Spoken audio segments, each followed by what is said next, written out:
Қайырлы кеш, құрметті әріптестер, вебинарға қатысушылар. Then let us start. Good evening, dear colleagues. Good evening, dear participants of the webinar. We say thank you to all for participating in today's workshop. This project is supported by the US Department, by the Bureau of the Educational and the Cultural American Corners grant. The project has partners American Library Association. The members of these associations are speakers of today's workshop. Today we have with us International Department Head Michael Dowling, Director of International and the Chapter Relation Office of American Library. Michael, we are happy to see you.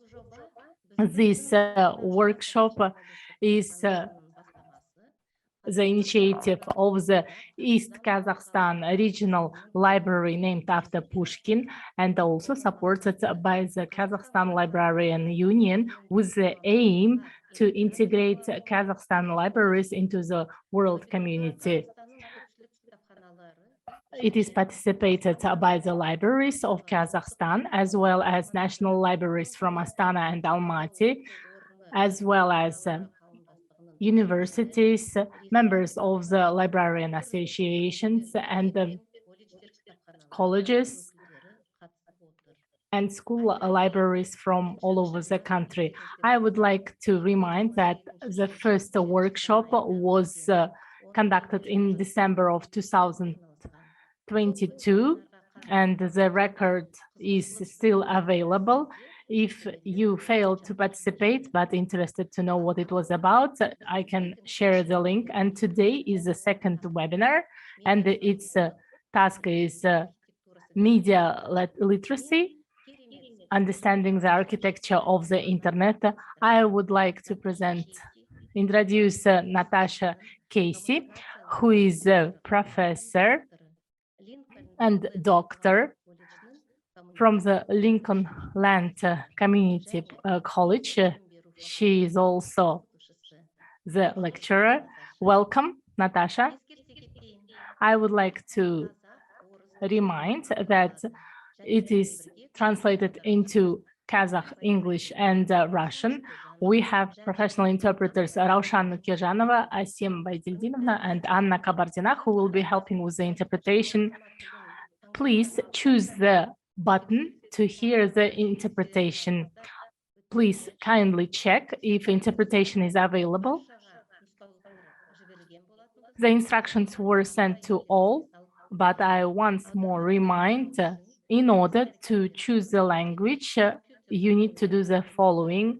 On the screen, you see the globe icon. You can click on the globe and choose the language. If you are using mobile phone, on the right side of the screen, you see the 3 dots. If you click on 3 dots, you can choose globe or interpretation and choose language accordingly. If you have any additional questions, difficulties, or clarifications, we have a coordinator, Жанна Серикжанна Sakpanovna, as well as Maya Suleymenova, who will be helping us. Their phone numbers are in chat. You can see them. If you have questions to our speakers, you can also use the chat. Once the presentation is over, you will be receiving answers to your questions. And the recording will be saved, and we'll try to load it to the YouTube channel. The link will be sent to everyone. Now, we would like to give floor to Natasha Casey. Natasha, the floor is yours.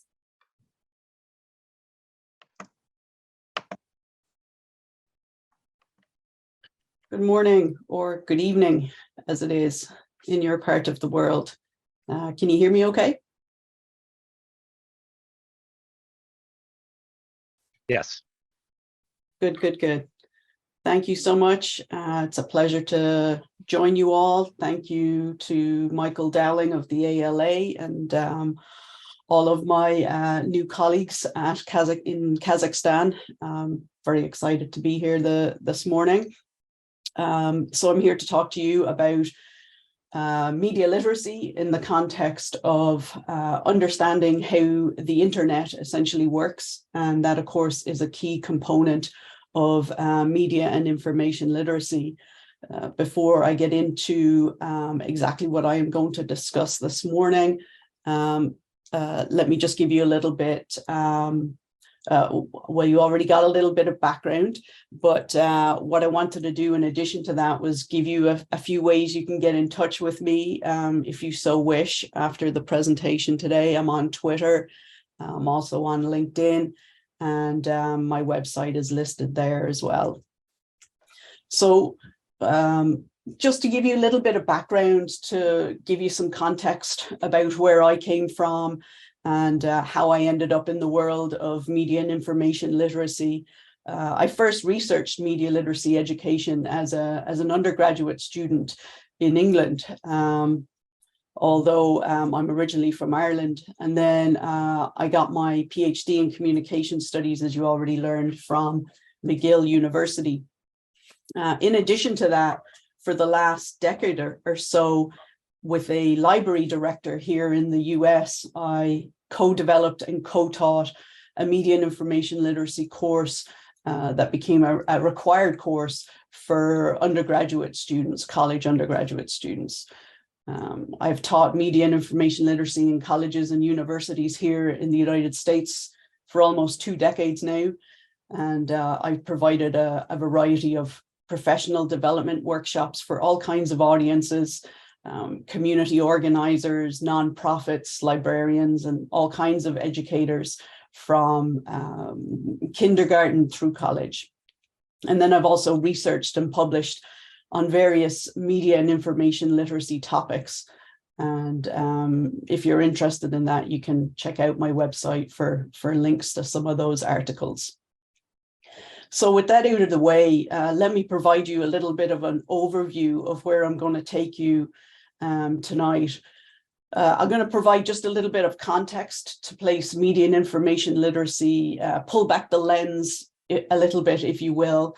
And probably some of the things that I'll talk to you about today will be very familiar, but hopefully I'll also be able to introduce you to something new that maybe you can consider building in or integrating into your library programming.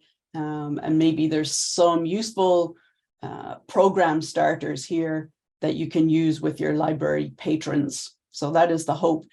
So after that context, one main part of my presentation today will look at a brief introduction to cookies and algorithms. And I think these two components are pretty essential for most people to understand how the internet works.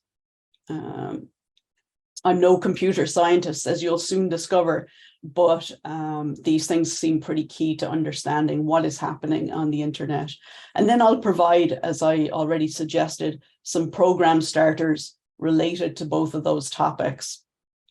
After that, then I will talk about filter bubbles and confirmation bias, which, if you think about it, are the consequences, if you like, of the algorithms and the cookies that are the building blocks of our internet. And again, I'll provide some program starters that you might be able to use with your community, with your patrons.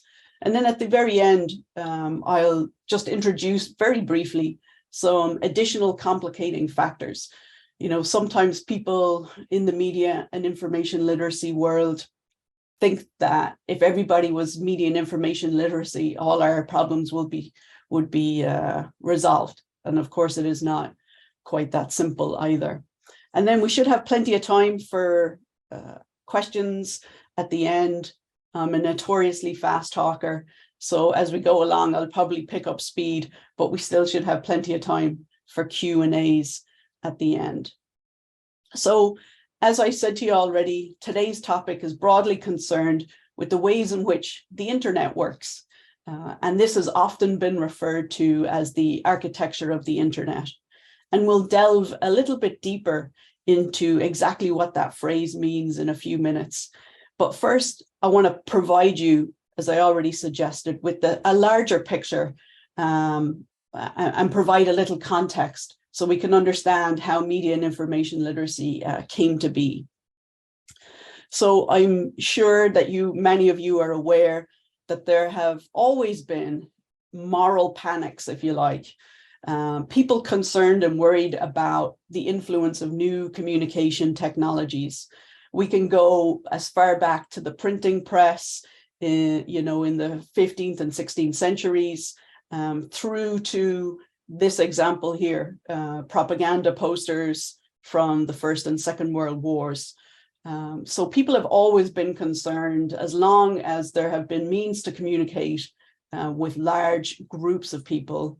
Others have always been concerned about the ability of media and communication technologies to both persuade people and otherwise affect the minds of common people, if you like.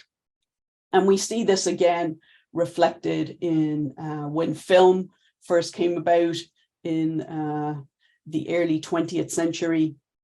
There's a couple of pictures here. The one with the child is a great example of how concerned, particularly in the United States in the 1930s, the authorities were about the impact, especially on children, right? The impact of film on children.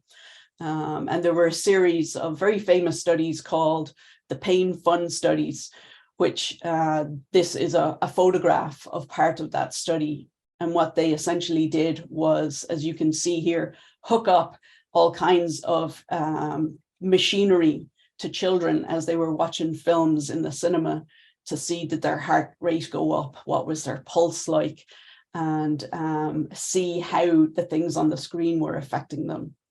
So, like I said, there's a long history of this. Every new media technology that emerges, there is always concern and panic, if you like, sometimes about the effects that these things are having on the general public, but often more especially on the youth and children in particular. As I mentioned to you, I first studied media literacy education in England, where the development of that field was really accelerated by concerns about US cultural imperialism, especially music and film.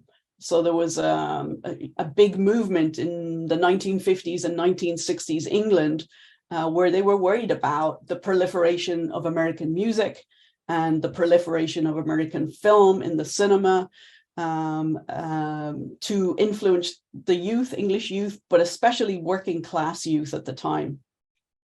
And actually, I experienced this same kind of fear about the pervasive powers of media when I lived in Ireland in the 1970s and 80s.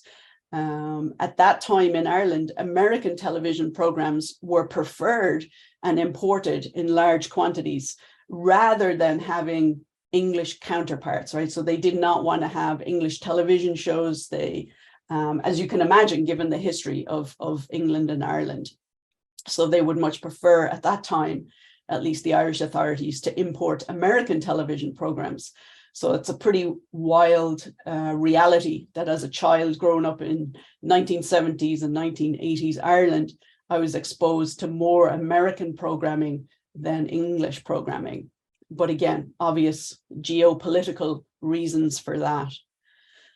Now, if we kind of very fast forward to more contemporary times, we've seen similar moral panics around video games, around violence, exemplified by some of the examples you see here: Grand Theft Auto in all its forms, Fortnite, more recently, Call of Duty, right? Is there a connection? And this is a long-standing debate within the field of media studies and media literacy more generally. What is the relationship between mediated violence, in this case, video game violence, and real life violence? Is there a connection? Is it affecting our children in some way?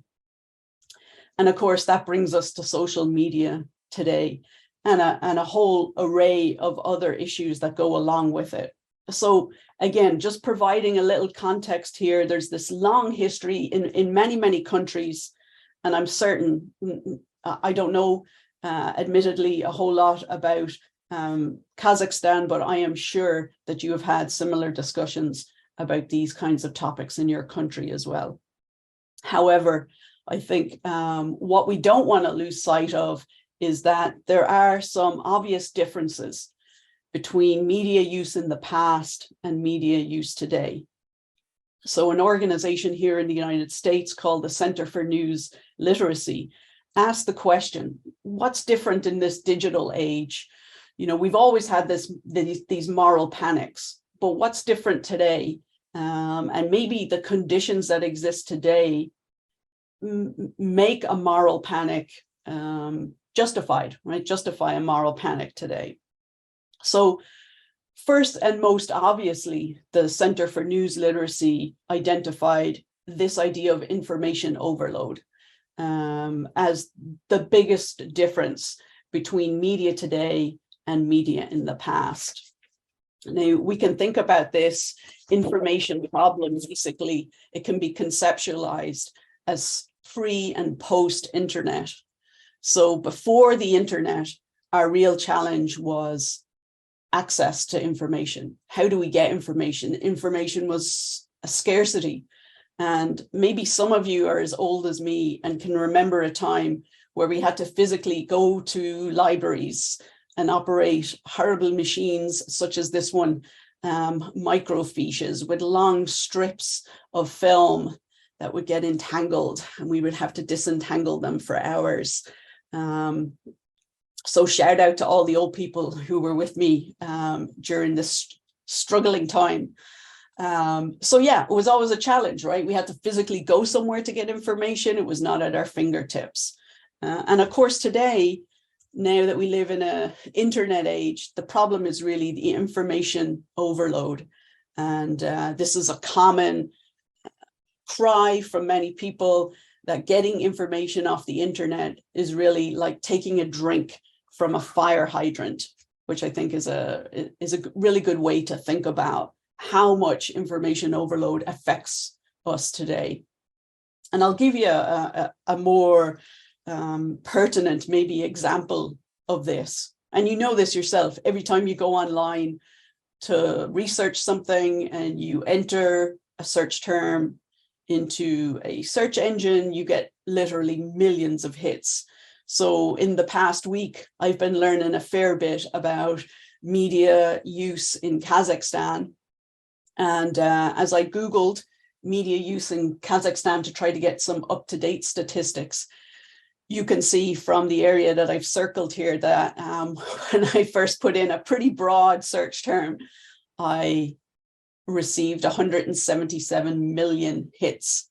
Now, of course, there's just not possible to go through 177 million results. And in fact, most people don't even go past the first page of Google results or whatever search platform you're using. So our real challenge today is this information overload, and then how to discern between the millions of search results we get every time we look for something online. This is a real challenge. I see this with my students, and in fact, I experience it myself. So what else is different in this digital age? It's obvious that we are completely overloaded with information. That one is pretty obvious. What else is different? Well, we have these new technologies, the Center for News Literacy said, that enable us to create and then widely share information. And this, again, is a fairly recent phenomenon. If you think about the scope of what we can share, how far we can share information with people, just the mere fact of what I'm doing this morning for me, right? Sharing this information with people on the other side of the world. It's incredible how quickly we've all become very used to that. But of course, it is a relatively new phenomenon. Not that we haven't shared information in the past, of course we have, but the new technologies have influenced that reach a considerable amount. What else is different? Well, the conflict between speed and accuracy has obviously escalated. Most media outlets, at least in the United States, and I would argue certainly in most of Western Europe at this point, are pretty obsessed with being the first news organization to break a story. So speed has become something paramount. And prior to the internet, really, and perhaps even prior to television, this was not a main concern for news gathering organizations around the world. And then you have this tension between being the first to break a story, but is the information accurate? And of course, in the United States, and again, I'm sure in Kazakhstan, there are plenty of examples of news organizations who may have been the first to break a story, but were certainly inaccurate.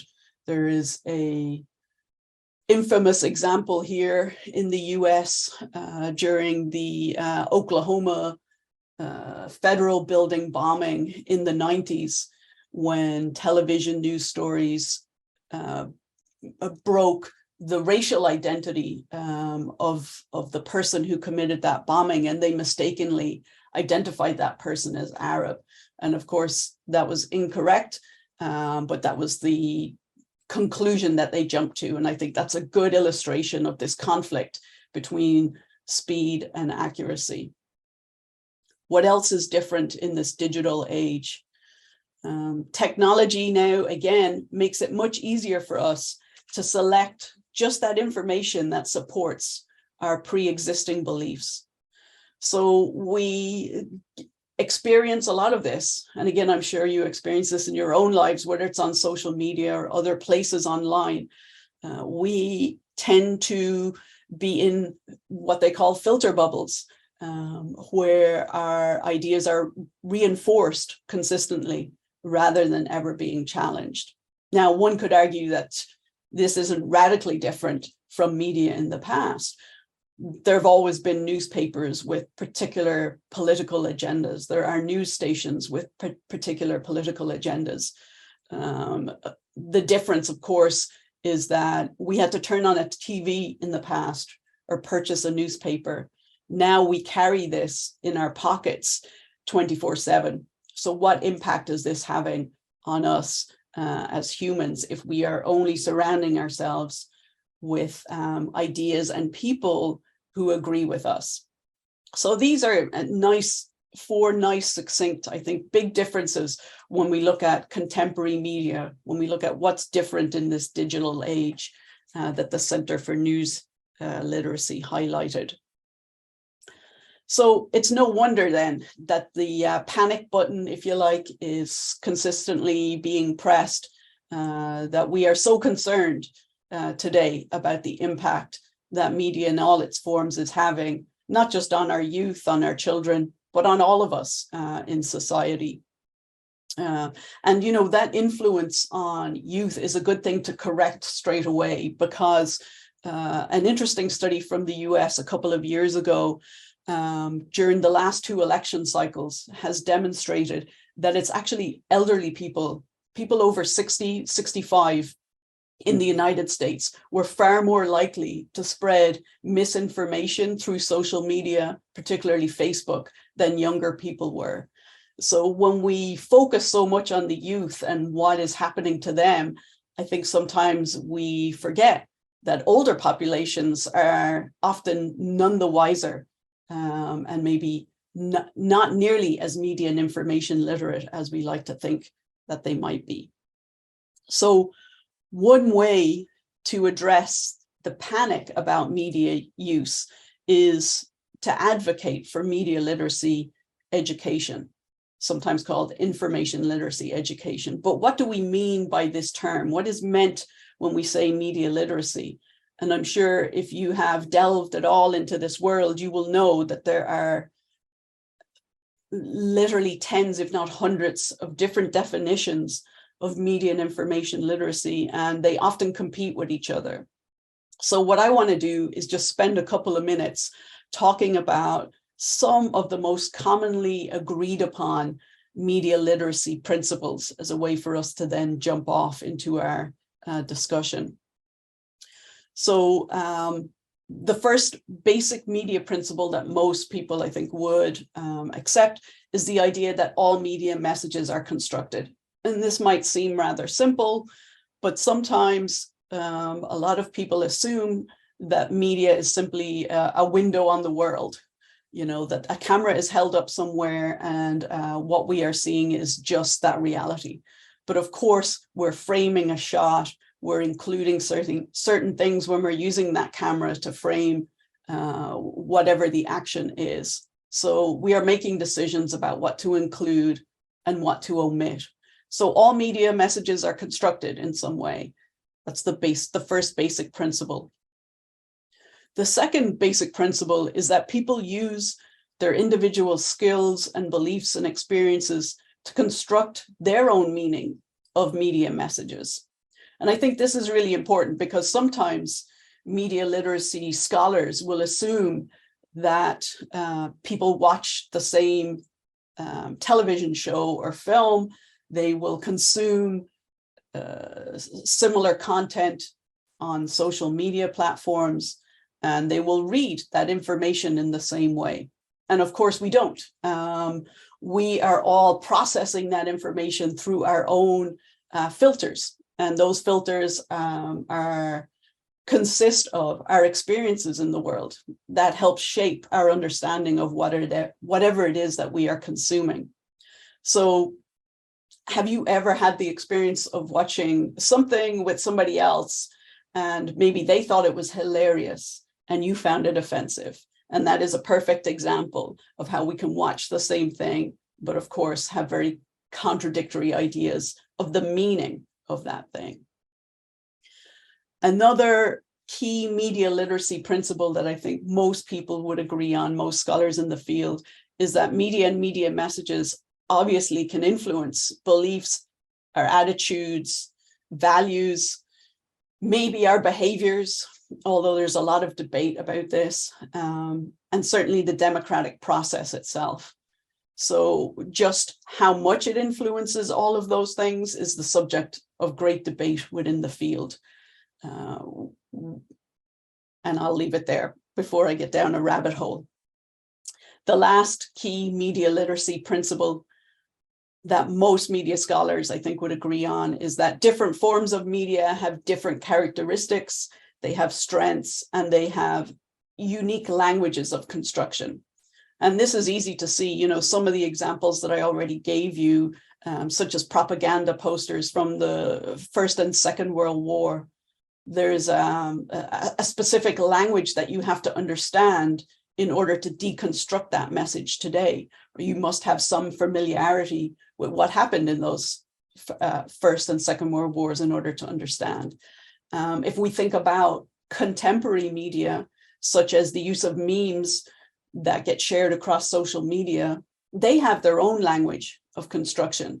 And often in my classroom, I ask students to deconstruct what that language is. What does, when you construct a meme, can you deconstruct it? Are they aware of all the things that go into constructing that message? Sometimes they can, sometimes they can't.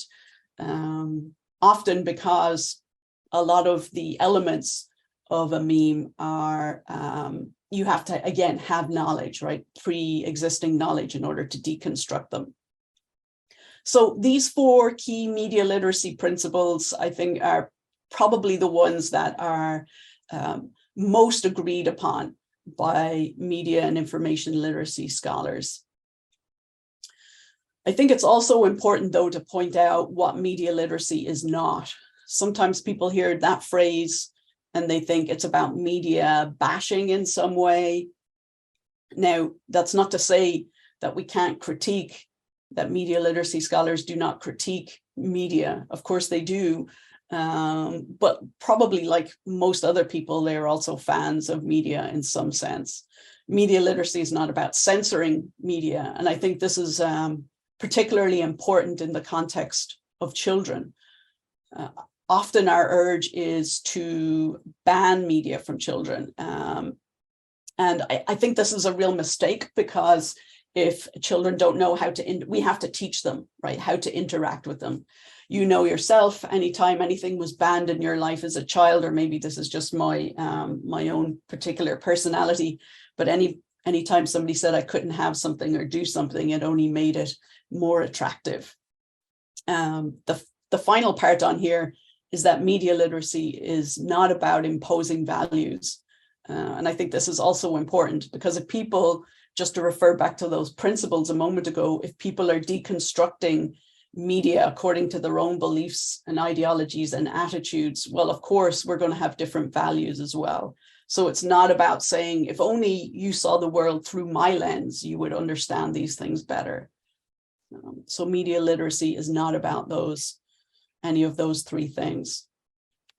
Now, I think what also really complicates media and information literacy across the globe is that they're often referred to as different things. So again, I've been using the terms media literacy and information literacy fairly interchangeably, and that just reflects my own particular bias on this topic. Like I said before, I've worked with a librarian for more than a decade now.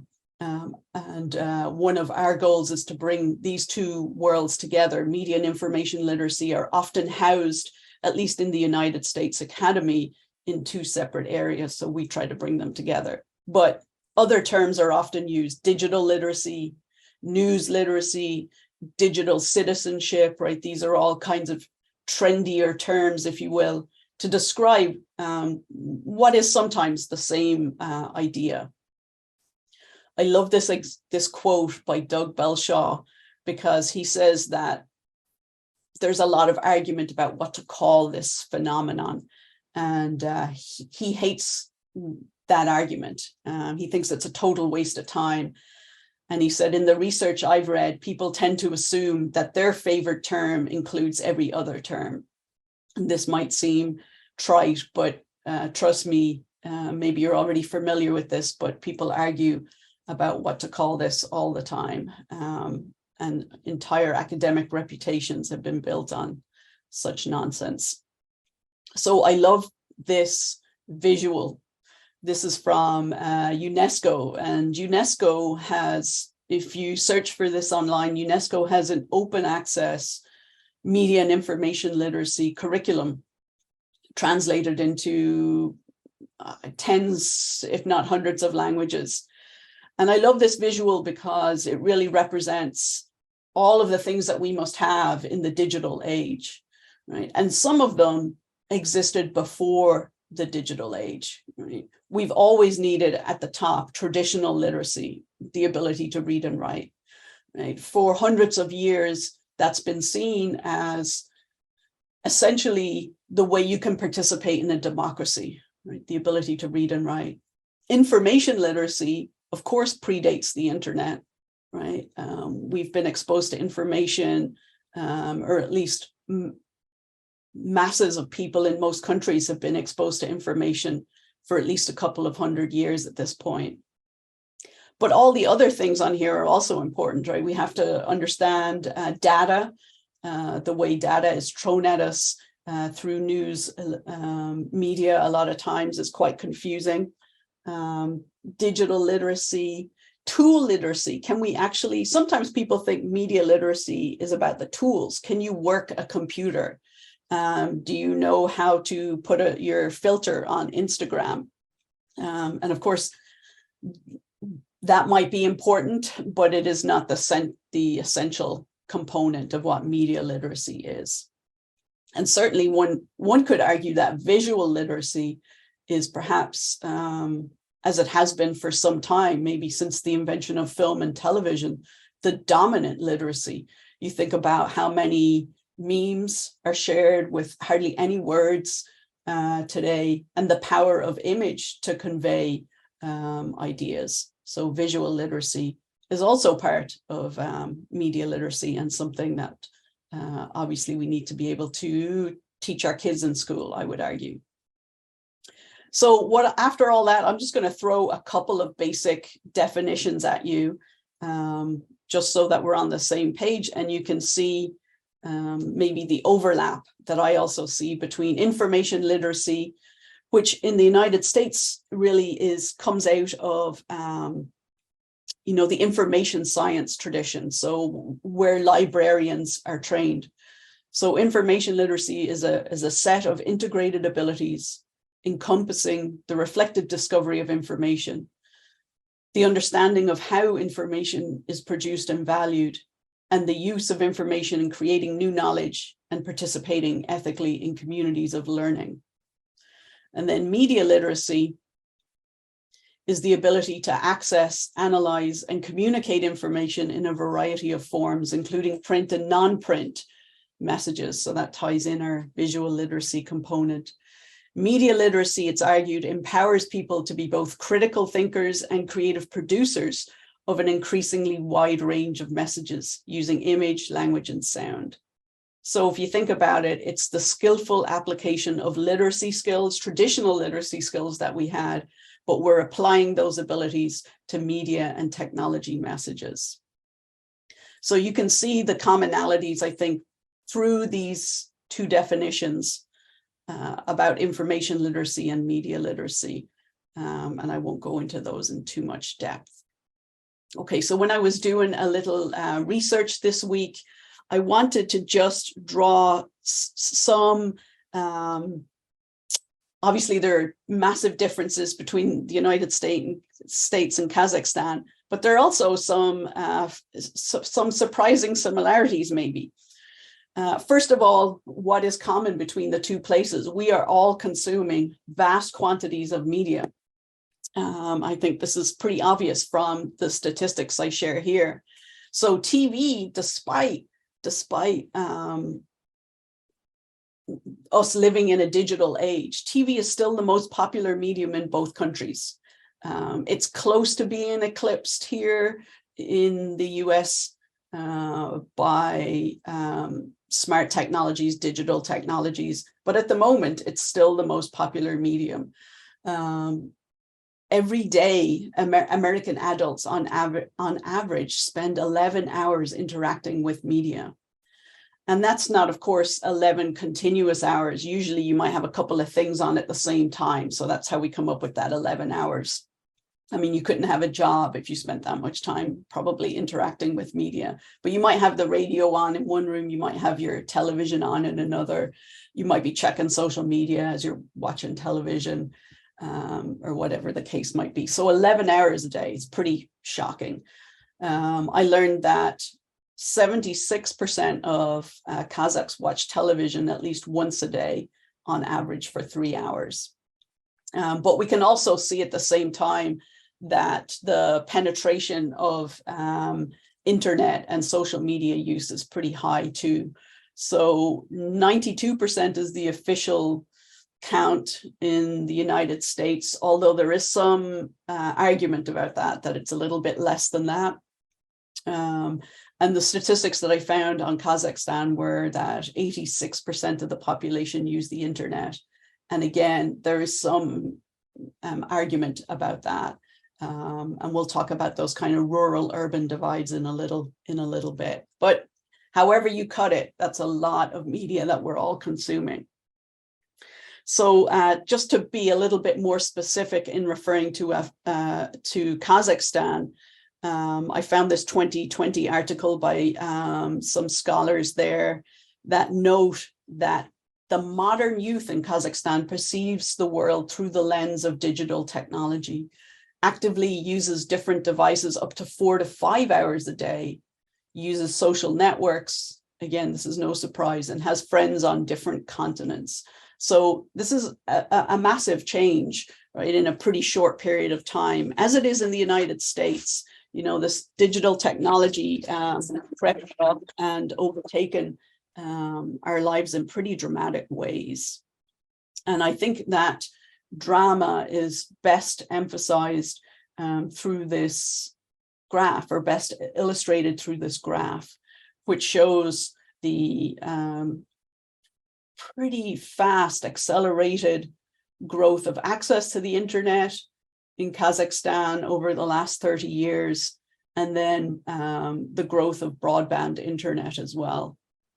And just like the United States, I think there are some problems with getting broadband to the rural areas of the country. But I mean, this graph does suggest the pretty dramatic rate of access to the internet. I was also interested to see that just like most governments around the world, politicians also use the internet and social media in particular to share their messages with constituent groups. And this is from as you can see, the Prime Minister's office, which is pretty interesting. And so I was curious to see what social media are being utilized by the government in Kazakhstan. Some of these I had to look up because I'm less familiar with the Russian social media. So that was pretty interesting to learn about. VK and Telegram Messenger, of course, is much bigger in the rest of the world than it is in the United States. The others were pretty obvious: Instagram, YouTube, Twitter, and Facebook. So with so much time spent online, it's obvious that we all need a much, much better understanding of how the internet works, what they often call the architecture of the internet. And this has to be a key component of any media and information literacy program, I would argue. And so basically, when we talk about the architecture of the internet, we're really saying, how does the digital environment work? So for example, although you make individual decisions and choices where to go when you're online, such as what websites you're going to visit and which apps you might use, there's also this largely invisible system at work that often tailors and personalizes online content based on where on the internet you've been before and what sites and platforms the algorithms think you might like. And so again, this invisible system of which most people, I would say the general public, is still largely unaware about, is sometimes referred to as the architecture of the internet. So when we're thinking about this system, this invisible system, it includes how our personalized media experiences and algorithms really influence our access to content. And sometimes that leads to polarization. Sometimes it leads to groupthink. It's also commodifying our personal information. We're also thinking about how media business models affect our understanding of interpretation of information. So understanding the internet's architecture is the first step, I think, toward informed decision-making about operating within a digital space, where obviously we are all spending a lot of time, including our government officials. So the first two foundational ideas to understand the architecture of the internet are cookies and algorithms. And as I mentioned to you before, I am far from a computer scientist, but I think having some basic information about this and then sharing, in my case, with my students, or perhaps in your case, with your patrons, is a really good idea for them to start to understand how the internet works. So the first thing, cookies, here's a basic definition. So cookies are pieces of data that are stored on a person's computer by a website to enable the site to remember useful information, such as our passwords, such as our previous browsing history. So in some ways, this is a great idea, right? That we can not, I mean, how many different passwords do you have at this point?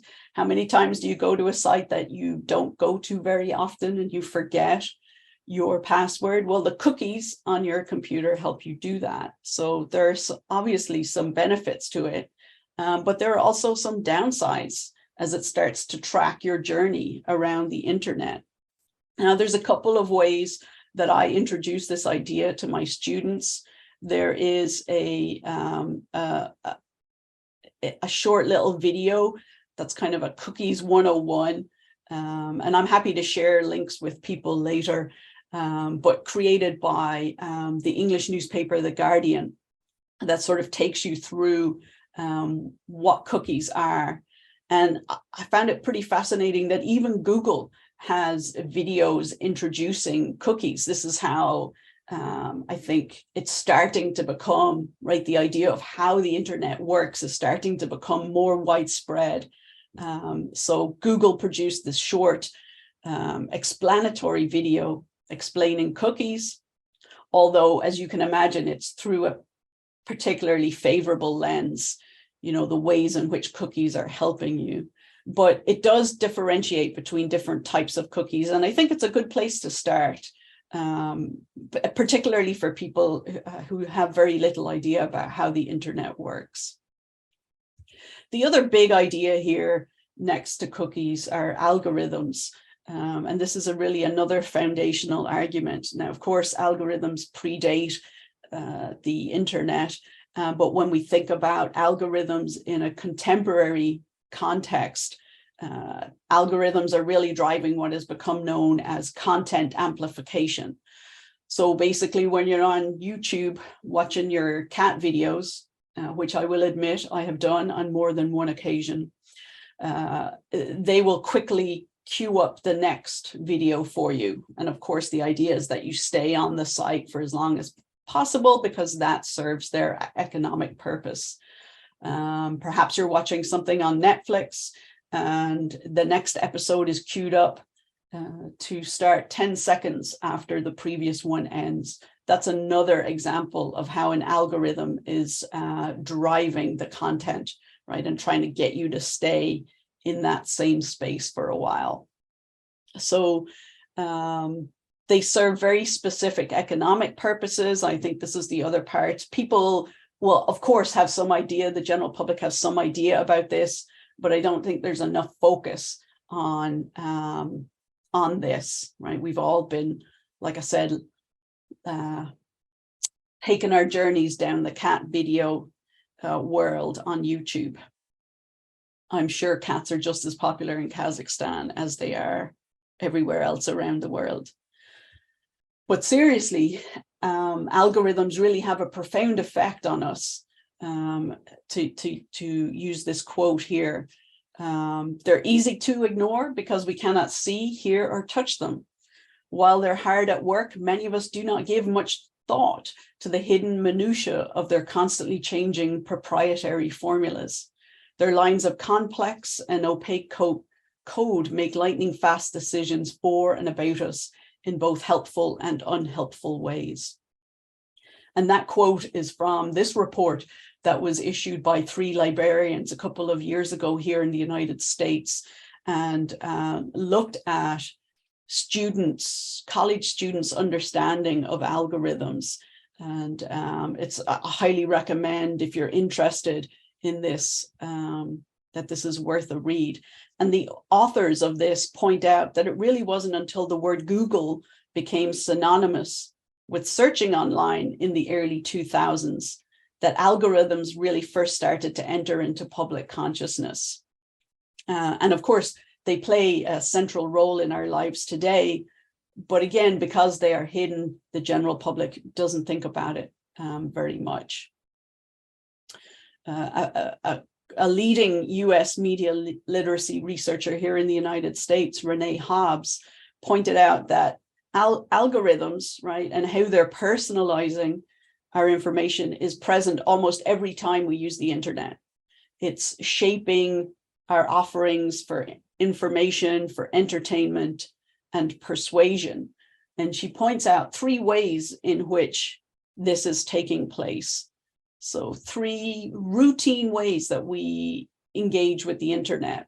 It's filtering our search results, right? There's no common Google anymore.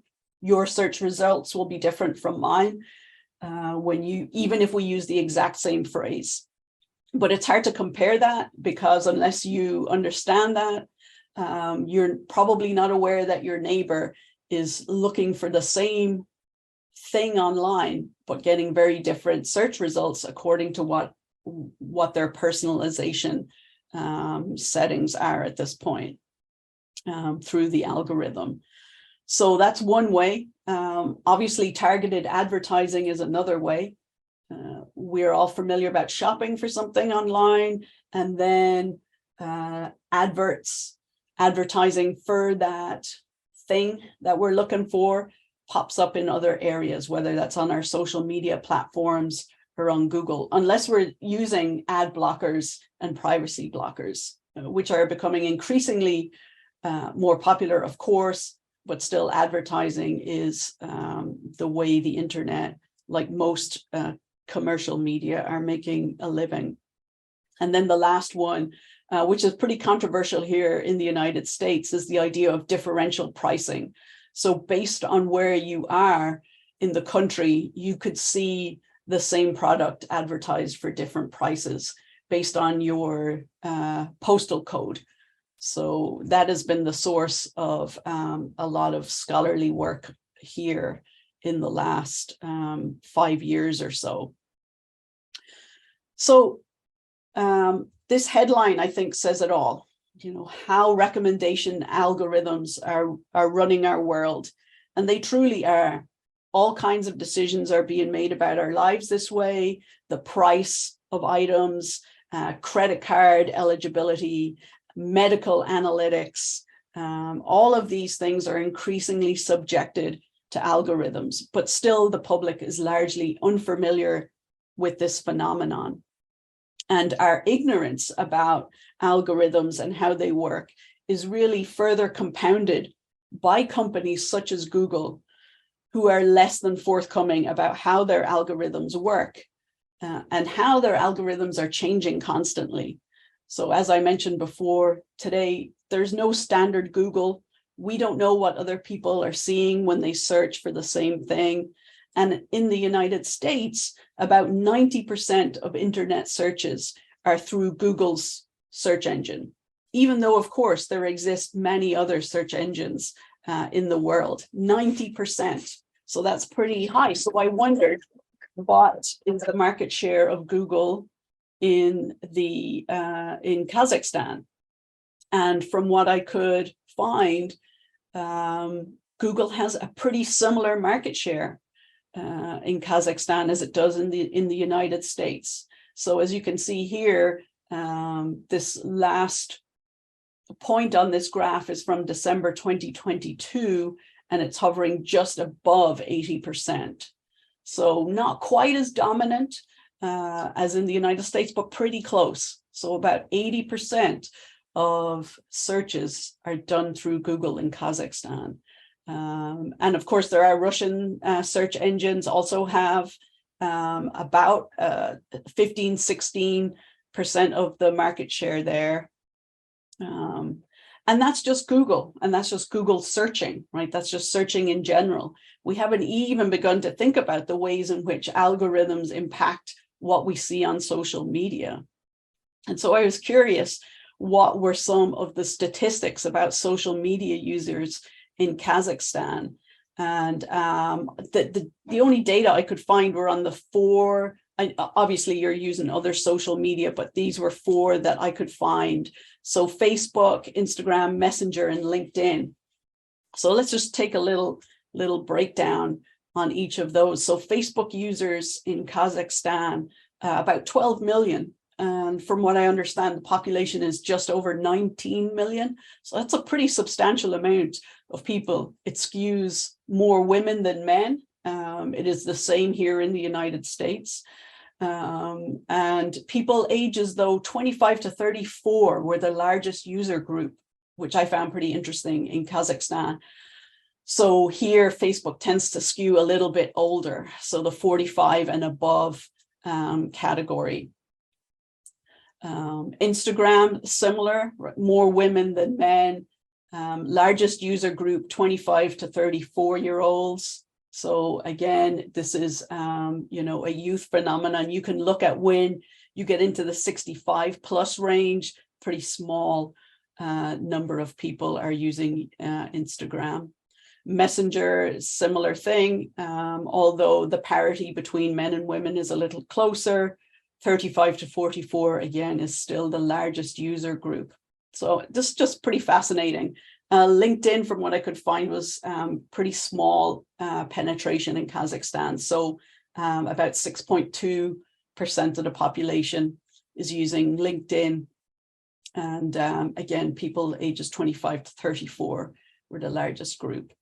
So pretty interesting. We are all spending a lot of time in these spaces and other spaces online. So we have to understand how algorithms are shaping what we see. And so I love this quote, today's internet is ruled by algorithms. These mathematical creations determine what you see in your Facebook feed, what movies Netflix recommends to you, and what ads you see in your Gmail.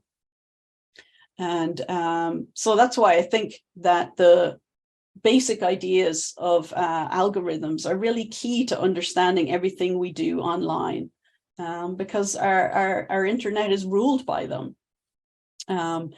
This is interesting because in his book, Eli Pariser explains that personalization on Netflix embodies this paradox.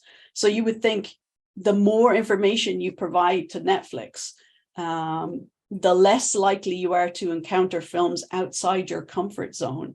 And actually, the narrower your choices become because of the algorithm. And this almost seems counterintuitive, right? Because you might think the more input that you feed into the machine, as it were, the better your choices might be. But I think what it points out is that humans are surely more complex than the algorithms have figured out. And certainly we're more complex than the few things that we fed into whatever the machine is, right? Whether it's Netflix or it's Facebook or Instagram.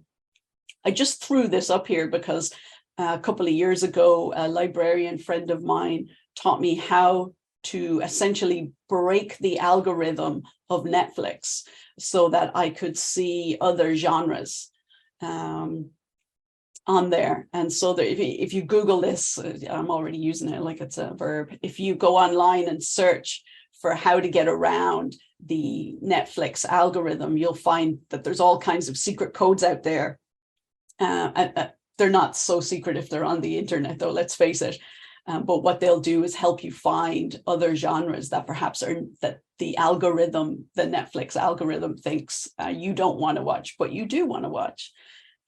So that's a rather trivial example, but there is a way to get around the Netflix algorithm.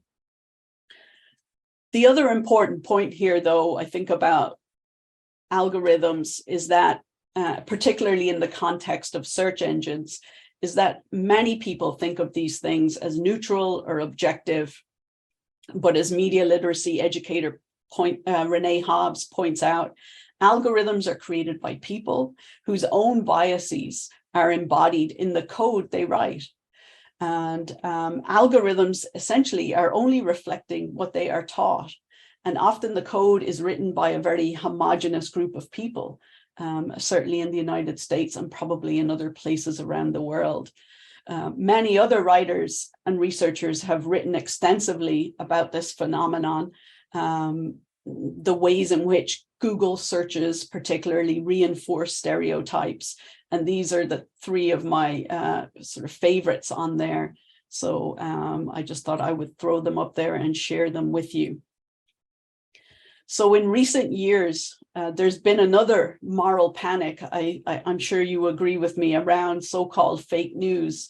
And I only use that expression, so-called fake news, because I think it's become overused to the point of meaninglessness.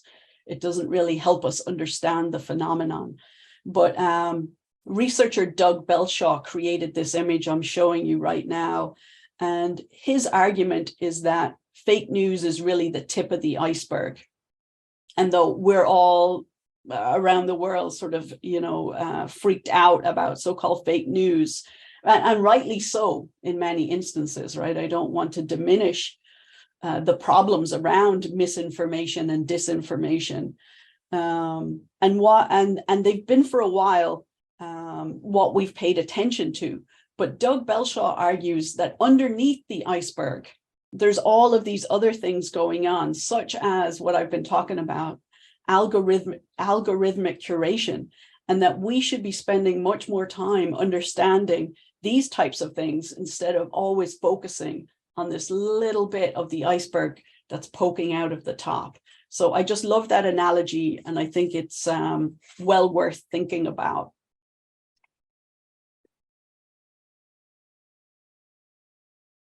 So two other components that comprise part of the architecture of the internet and are largely the result of cookies and algorithms are these two things: filter bubbles and confirmation bias. So I'm going to start again with some basic definitions, and then I'll show you some ways that I talk about these things with my students, and perhaps you can talk with your patrons about. So filter bubbles refers to the intellectual isolation that results from information served primarily through search engines that filter our results based on personalized data, like we were just talking about. So they're creating a bubble that isolates the user from information that may not align with their existing viewpoints. So the term itself was coined by Elie Pariser, who wrote a pretty famous book in 2011 on this topic, which I will talk about in a minute or two. So filter bubbles, right?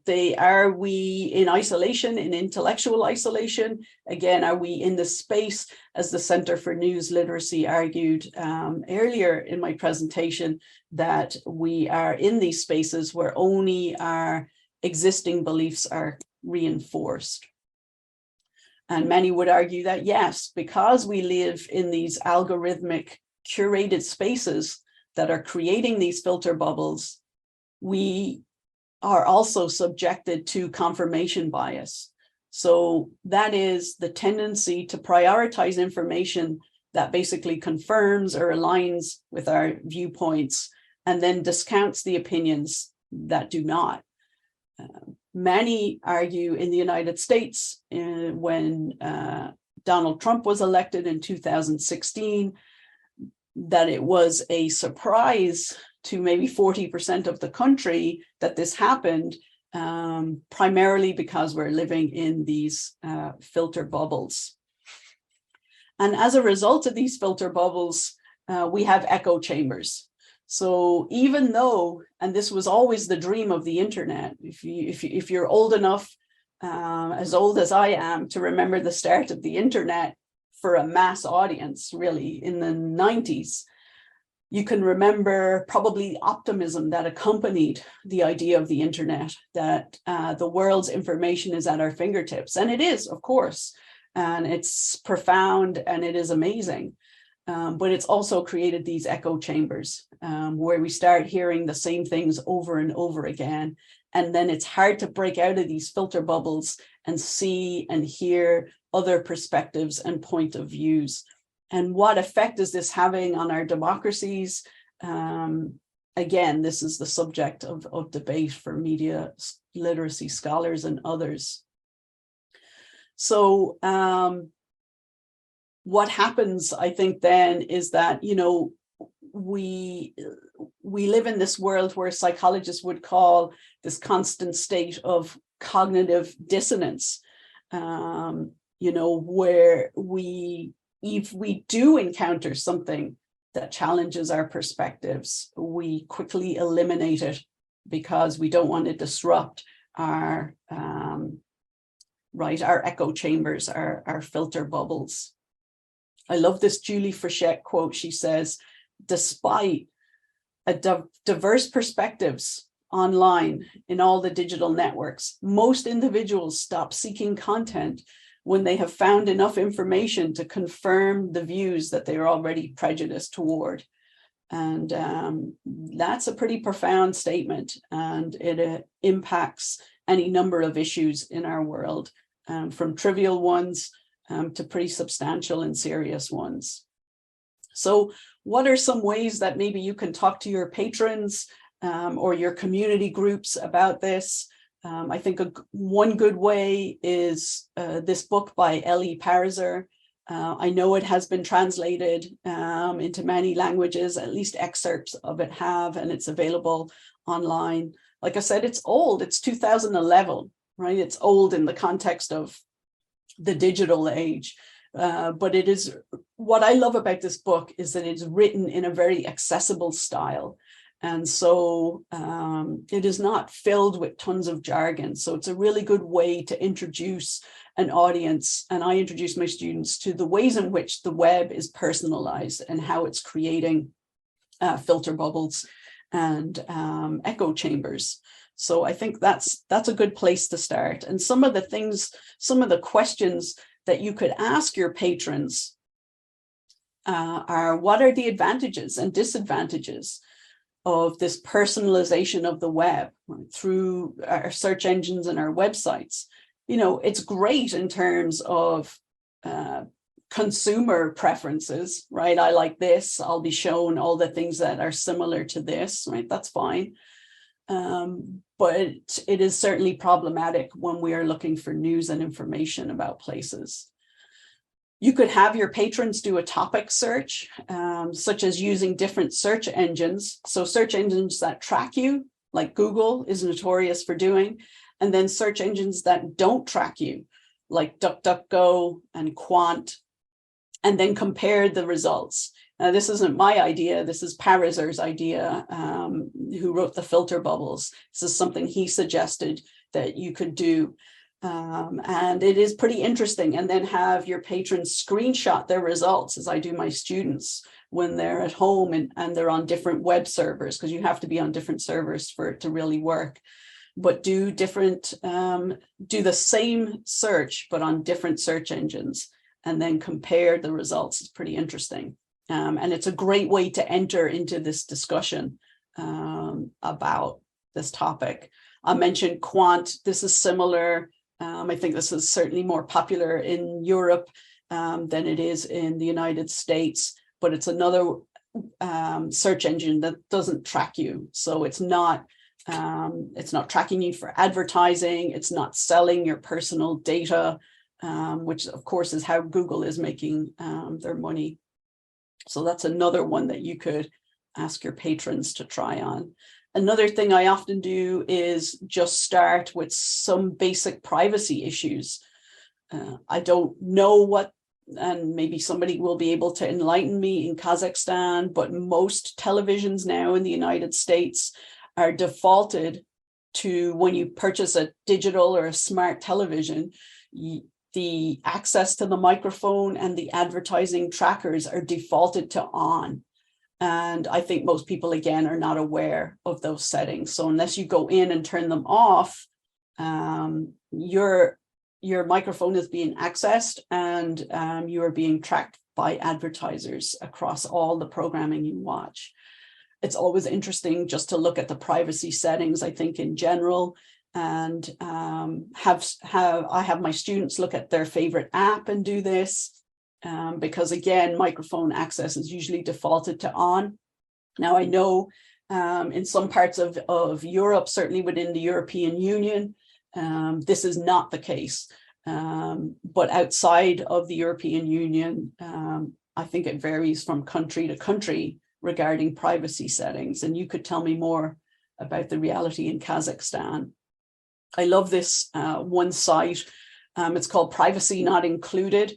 And you can go on and look at how whatever smart device you're wearing, right? And these are becoming increasingly more popular in the United States. So whether that's your speaker, your digital speaker, your fitness tracker app, the ways in which they are using and selling your information, this site will tell you all about it. Toys and games, right? Interactive toys for kids. What are they doing with the data they're collecting? So I think it's important that people are able to at least minimally arm themselves with this information. So that Privacy Not Included website is a service of Mozilla as well over here. So you should know about that. So increasingly, like I said, smart devices are used. in the United States, just as I'm sure they are in Kazakhstan. So smartphones, headphones, watches, smart watches, tablets, fitness trackers. This is a growing area. Digital cameras, right? Speakers, televisions, your gaming consoles, remotes, robot vacuums, but we can think about all kinds of smart devices that we have. Blood pressure monitors, toothbrushes, fridges, washing machines, right? These are all now smart devices. But what is happening to the information being collected from you by the companies that manufacture these products? And who are they selling your data to? So along these lines, one of my favorite things to do with students is visit a site that's called Your Ad Choices. And I know this site works because my friends in Kazakhstan already tried it out. I'm, like I said before, happy to share any links with you. But Your Ad Choices basically runs a diagnostic on your computer or phone, and you learn which companies are tracking your online behavior. And then you can opt out of them. But on average, there are 140 marketers that are tracking your online presence, whether that's on your smartphone or on your desktop computer, and 140. So that's pretty remarkable. And then I have students look at them, you know, ask them if they want to opt out. Who are these marketers that are tracking them? Some of them are pretty obvious, you know, like Facebook and Google, but others are less obvious on that list. So it's always an interesting exercise, I think. And sometimes, you know, people don't care if they're being tracked online. And so that in itself can open a good conversation. The question I love to ask my students is, do you think your online behavior should be as private as your offline behavior in your home, and why or why not? And that usually spurs a good debate as well.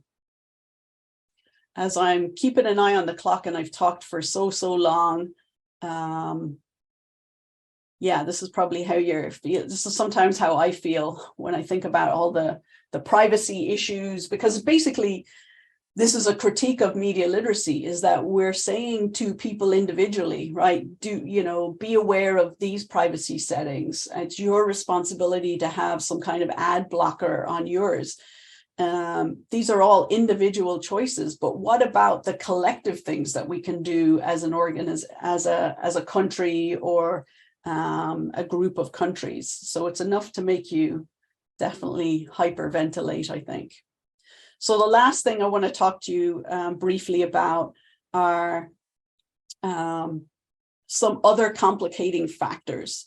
So what do I mean by that? So even if we can imagine a much more media literate society, there are other complicating factors when we consider our online environments, right? So even if everybody goes to school and in that school is required media and information literacy, there are some things that are out of our control. One of them in Kazakhstan, I think very similar to the United States, is the rural digital divide. So basically the idea that it's much more challenging to get broadband, in particular internet, to rural populations.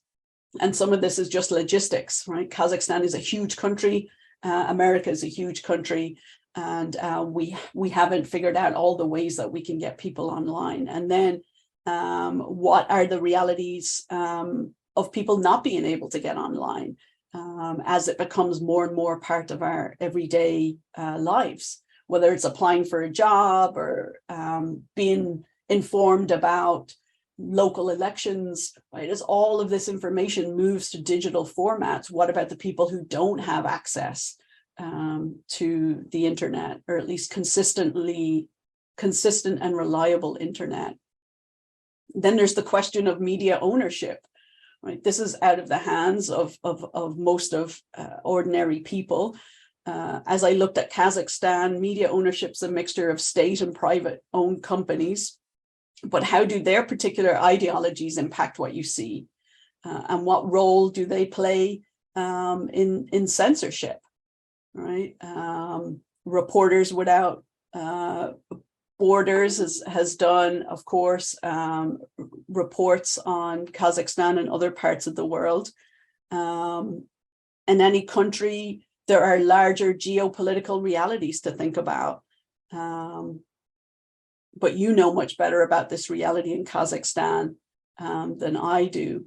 I think a more mundane, complicating factor is the third person effect. And this is an idea in media communication theory, that other people are affected by media, but I'm not, right? We can all tell stories of, you know, some nephew we have who can't stop playing video games, or, you know, some teenage girl who can't stop, you know, filtering her images on Instagram. But we are all affected in some way by media. So I think this is also important. And then I think media and information literacy, at least the research in the field, too often ignores the role of emotion when we think about how we react when we encounter media, right? This is not just a purely logical endeavor, right? Analyzing media is not purely logical. There are emotions involved as well. And we've been slow in the media and information literacy field to think about the role of psychology and particularly emotions when we understand media. So ultimately, I think we have to ask, can we have a functioning democracy without a media and information literate population? And I think this is, you know, this is a challenge for all of us, no matter where we live in the world. I was interested to see that the freedom of speech, of course, is written into the Kazakh constitution. And I was also heartened to see a lot of work being done on media literacy in universities as I was preparing for this talk. This is one example. And here's another one from the Journal of Information Literacy from just a couple of years ago. But at the end of the day, I think media literacy, information literacy, it's not a quick fix. The problems it addresses can't be fixed by one lesson or even 1 year of school. I think Ian O'Byrne puts this in a way I think is perfect. He said, what we need to do is develop not only knowledge and awareness of content, right, media content, we need to develop habits or dispositions. He said a disposition is an attitude or an aptitude. It's a way of being. It means that we make this a normal part of your daily process, not something you engage for specific types of reading in different spaces. So on that note, I would just thank you again. If you managed to listen to me go on for that amount of time, don't hesitate to reach out to me on Twitter or LinkedIn or through my website. And at this point, I'm happy to turn it over for questions.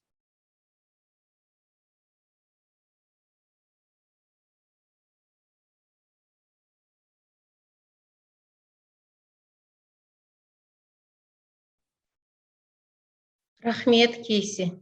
Өте терең әңгіме болды. Thank you, Casey. It was a very, very interesting. Your topic was very interesting and rich for us today. We have a question to you. Could you repeat the book and the author, the book that was released in 2011? You've been mentioning a book that was released in 2011. Could you again repeat the name of the book and the author of the book, please? Yes, for sure. I'll also type it in the chat. So his name is Eli Pariser, and I don't remember the exact title, but if you look up his name and filter bubbles, you will certainly be able to locate it.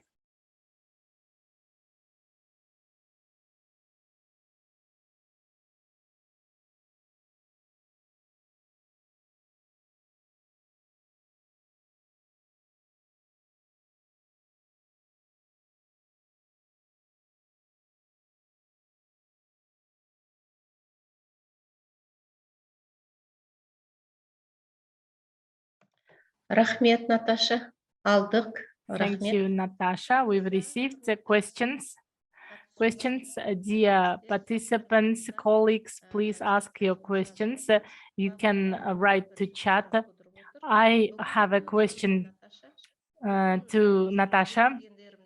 Oh, I've concluded the following. We cannot catch up with technological progress. Therefore, we need to understand the information about cookies and the algorithm. And we should know about the keywords. The more there are keywords, the more there are results on these keywords. And we will be able to receive fuller information. At least it will help us not to be information isolated, and when we do the searches, to have certain freedom and liberty. Is my conclusion right? Yes, absolutely. I think we can sometimes get obsessed with the latest fad, the latest social media platform, the latest piece of technology. But I think if we understand the ways in which all of these things are operating, that is much more valuable than getting to grips with individual pieces of technology. So although it is always changing, right? Algorithms are always changing, but at least this basic knowledge, I think, will help us all better understand how our digital environments are working.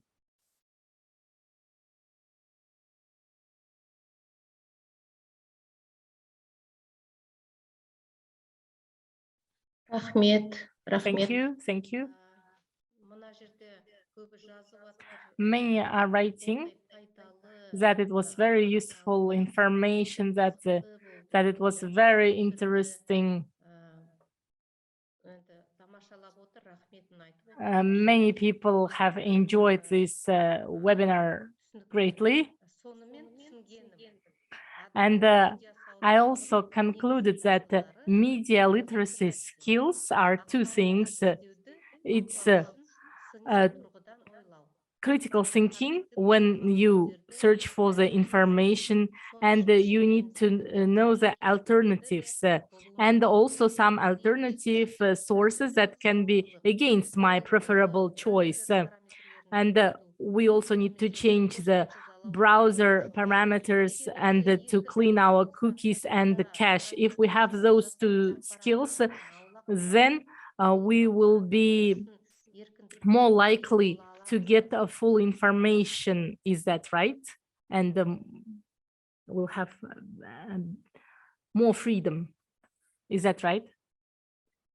Yes, for sure. I think, you know, I mentioned this, the promise of the internet was always that we would have the knowledge of the world at our fingertips. And yet the opposite has happened. Our worlds have gotten smaller, not larger. So yes, absolutely. Some basic skills around how, like you suggested, how to clean your cache, how cookies are working, using different search engines. All of these things can help us access wider amounts of information and different kinds of information, which for me, I think is absolutely important.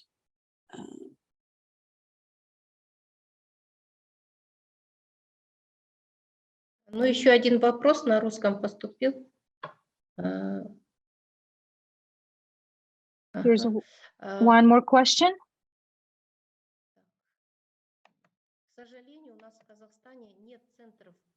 Unfortunately, in Kazakhstan, we don't have centers that teach media literacy. And therefore, people are short of such information. And we thank you greatly for this webinar, Natasha. Is there media literacy centers in US? Is that right? There are special media literacy dear Natasha, centers thank you in very US. much for your topic. Is that right? Very Is good that coverage. You helped us to look at the architecture of the internet from a different point of view, and that's very good. Yes, I was hearing two different people there, but yes, there are places that offer professional development for media literacy educators in the United States, although I would say that Western Europe is probably more advanced because the history of media literacy education is longer in Western Europe than it is in the United States. In the US, they have struggled, but it is becoming more and more common. Several states in the United States have passed media literacy laws in the last 5 years that require media literacy education to be taught in schools, in high schools in particular. So the state I live in Illinois, just passed through its state legislation last year, or maybe it was the year before, that high schools now teach media literacy, at least one unit of media literacy instruction. So if you're going to require it, then you have to teach the teachers. And so there is more professional development, but I would say the US is not as advanced as the UK and France and other places in Western Europe that are further along than here. But I from what I read, the few articles, scholarly articles on media literacy in Kazakhstan, it seems to be happening in journalism programs at universities more than any other place that I could see. And maybe I'm incorrect here. This is a very small sample size. But from what I could see, there is media literacy is being done, but it is primarily in journalism programs at the universities, and maybe it is not, it is not spread out yet. It is just confined to academia. But I think this has to be an essential skill and knowledge set for general people. So it has to move out of academia. This is why libraries are so important, I think, because libraries connect with ordinary people, much more than typically the academy will.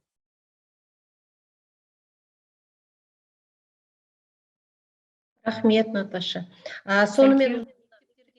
And when it comes to schools, in US schools, is there a discipline, a separate subject called media literacy? Or is there a subject, or I would say the discipline, or is it something extracurriculum, something one-off events? Yeah, that's a great question, because this is also the subject of some debate, whether it should be integrated into every other discipline. So for example, in science class, should you understand science through a media literacy lens? And some would argue yes. And can you teach math through a media literacy lens? Yes, you can. And so some teachers integrate it into existing disciplines. So whether that's history or geography or English or math or science, it is integrated in some places. In other places, it's kind of a standalone subject area. So they just focus on the kinds of things that I talked to you about today, but at a more age-appropriate level. This is a big debate here, whether it should be integrated or standalone. For me, at the university level, it's easier to teach this as a standalone course because I have more autonomy over what I teach. But I think at the lower levels, the secondary school and elementary schools, it is they have had more success integrating it into other classes. And there are dedicated organizations in the United States that will help teachers do that. So there's an organization called Project Look Sharp, And you go on their website and they'll tell you how to help you, basically, how to integrate media literacy into your class, whatever your class is. So if it's history and it's for 10-year-olds, or it's science for 15-year-olds. So there are lots of those resources out there. But yes, this is an area of contention for sure.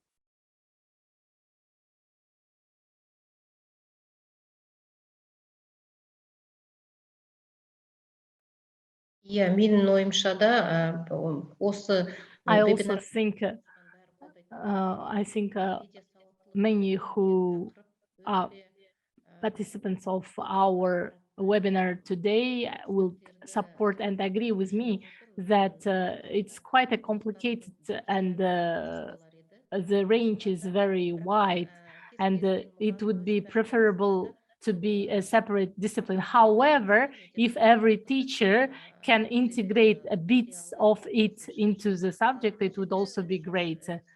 Another question in Russian. Какими поисковыми системами чаще всего There's пользуются another question. библиотекари The librarians in the US, which search engines do you use most often?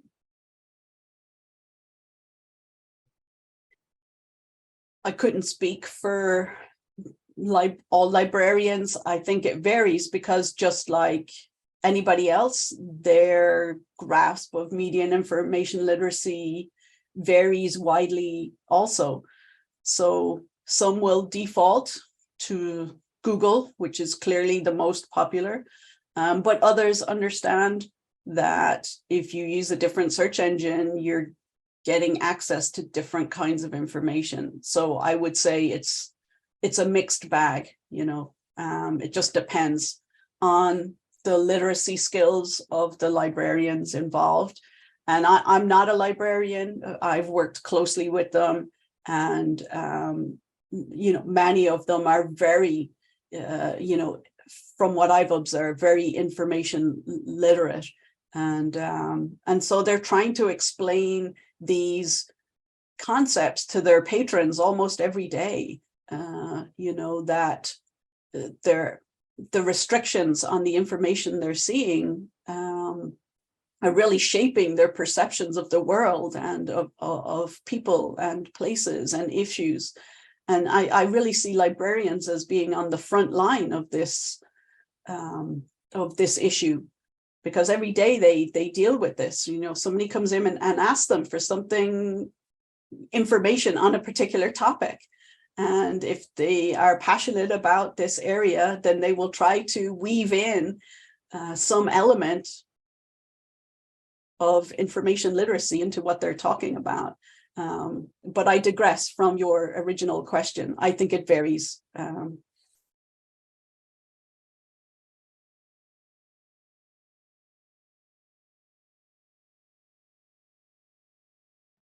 Рахмет, Наташа, ваши слова о профессии библиотекаря вдохновляют. Это очень всегда приятно слышать, когда... Your words about librarians speaking so well about our profession is really touching to our hearts. Thank you so much. It encourages and inspires us to hear that the librarians are at the front line of media literacy. Our participants are grateful to you. They see that you have done a lot of research and studying the information about media literacy in media use in Kazakhstan. And they ask, what was your focus, or what were some of your criteria when you search for information on media use and media literacy in Kazakhstan? My knowledge of Kazakhstan is very small, and I'm ashamed to say that, because you're 20 million people and a huge country. And my only knowledge of Kazakhstan was a guy I went to school with was from Kazakhstan, and all my knowledge about the country up until very recently was through him. So I had no idea what to expect, to be honest. I mean, I assumed that it would be similar to other countries in the region, which I had some general knowledge of. I like to think it's better than an average American, only because I'm European. I'm European, but probably shouldn't say that. Sorry, Michael. But yeah, so my sense of geography and some knowledge about the country, you know, obviously was there. But yeah, it was fascinating to learn about how many people are on Facebook in particular. That was much higher than I anticipated. It was fascinating to read that media literacy and the worry about the youth using media literacy, it's the same concerns that you see here. So as different as we are, it is really fascinating to see that the common worries about the technology. I think this is global. This is worldwide. So yeah, it was just interesting to learn about the government and even the terrain of the country, right? Just the different, you have everything there, right? You have mountains, you have, I think I read it's the largest landlocked country in the world. I hadn't even thought about that before. And just its position, right? Geopolitically, I think is pretty fascinating because the influences obviously on the culture from the surrounding countries, just your geographical location shapes the culture in ways, you know. So yeah, fascinating, really, I love it. Can't wait to visit.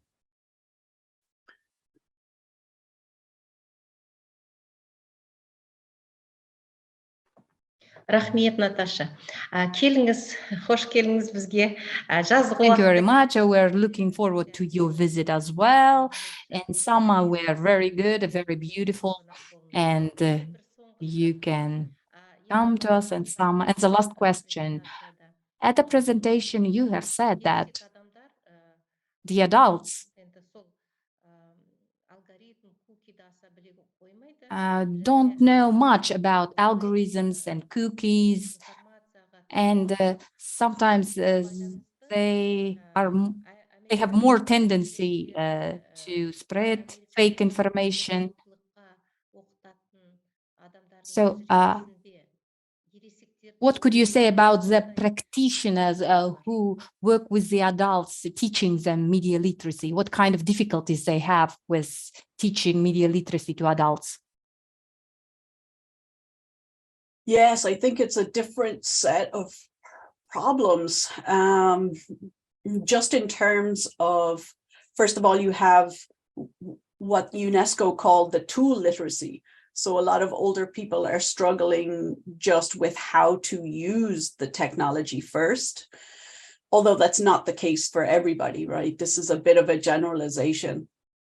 So first there's that hurdle. And then I think it comes down to, again, it comes down to libraries, but also community groups, community organizations teaching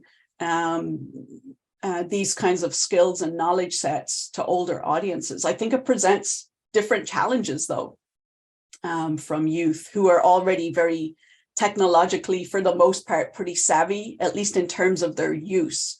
So yeah, I think there's a disconnect there. And I don't, honestly, I haven't worked a lot with older audiences, but the studies that have been done on it, on these groups, I think are pretty shocking, especially when you look at the spread of misinformation through the last 2 general elections in the US. So yeah, I think you have to overcome the tool literacy part.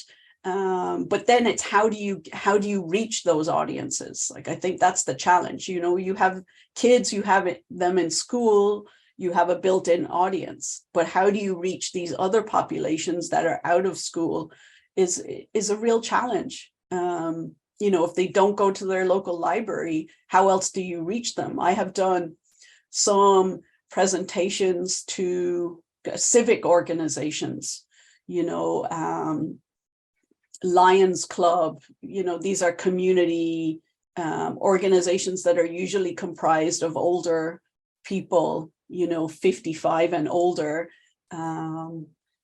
But I think they struggle too because they think it's a youth problem. So the old people are blaming the youth and the youth are blaming the old people. So yeah, it's hard to reach those audiences. That's why it has to be more than just schooling. It has to involve community organizations as well, civic groups, I think.